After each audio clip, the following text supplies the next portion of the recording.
Badan Pemeriksa Keuangan juga menemukan banyak masalah dalam pelaksanaan proyek di BUMN. Salah satunya terkait pemanfaatan penyertaan modal negara oleh sejumlah BUMN.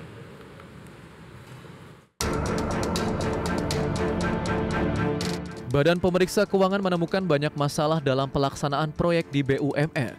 Dalam laporannya, BPK setidaknya menemukan 3 masalah dalam proyek perusahaan pelat merah. Pertama, terkait pemanfaatan penyertaan modal negara oleh sejumlah BUMN. Masalah terungkap dari ikhtisar hasil pemeriksaan semester 2 2022 atas laporan keuangan pemerintah pusat. Dalam laporannya, BPK menyebut masalah terkait pengelolaan PMN di 13 BUMN. BPK menyebut 13 proyek di BUMN yang didanai sebesar 10,49 triliun rupiah hingga saat ini belum selesai. PMN di BUMN diberikan pada periode 2020 hingga semester pertama 2022, termasuk atas dana PMN tahun-tahun sebelumnya yang belum terserap 100%. Atas masalah tersebut, BPK merekomendasikan kepada Menteri BUMN agar menginstruksikan Wakil Menteri BUMN untuk mereview kembali penggunaan dana PMN.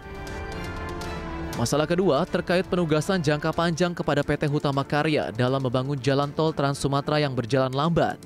Akibat pencairan PMN yang tertunda, karena masalah tersebut selama 2019 hingga 2021, PT Hutama Karya melakukan bridging pinjaman jangka pendek demi memenuhi pendanaan proyek.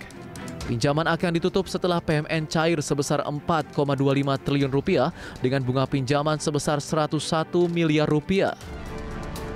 Permasalahan tersebut mengakibatkan PT Hutama Karya menanggung tambahan beban keuangan perusahaan sejak 2019 hingga 2021 berupa bunga pinjaman jangka pendek sebesar 101 miliar rupiah dalam rangka memenuhi pendanaan pengusahaan jalan tol Trans Sumatera. Masalah ketiga terkait penugasan pemerintah terhadap PLN berdasarkan rencana usaha penyediaan tenaga listrik kepada PLN ternyata tidak mendapatkan prioritas alokasi PMN. Karena masalah itu, PLN harus menambah pinjaman sebesar 10 triliun rupiah dengan beban bunga sebesar 529 miliar rupiah. PT PLN akan menanggung tambahan beban keuangan masing-masing sebesar 529 miliar rupiah. BPK merekomendasikan Menteri BUMN untuk menyusun langkah-langkah mitigasi risiko terkait kekurangan pendanaan di BUMN pada penugasan jangka panjang.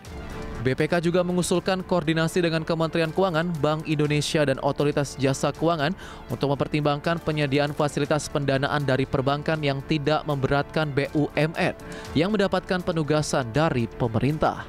Tim Liputan, IDX Channel.